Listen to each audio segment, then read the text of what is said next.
देवेंद्र फडणवीस साहेब सावध व्हा. गेल्या अनेक दिवसांपासून महाराष्ट्राच्या मुख्यमंत्री पदाची माळ स्वतःच्या गळ्यात घालण्यासाठी कुणीतरी अस्वस्थ आहे.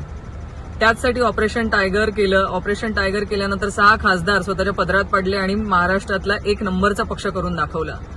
तरी मुख्यमंत्री पदाची माळ काही गळ्यात पडेना. अनेक भेटीगाठी घेतल्यात, अनेक पूजा केल्यात, तरी पण मुख्यमंत्री पदाची माळ काही गळ्यात पडेना. म्हणून शेवटी कुठलाच पर्याय शिल्लक नाही. म्हणून आता ज्या सरकारमध्ये आहोत त्याच सरकारला कसं बदनाम करावं आणि सरकारला बदनाम करण्यासाठी टीईटीचे पेपर लीक करावे आणि महाराष्ट्र सरकार बदनाम व्हावं असा कुठला तरी तर हेतू या मागे नाहीये ना. कारण पेपर लीक झालाय तो ठाण्यामध्ये.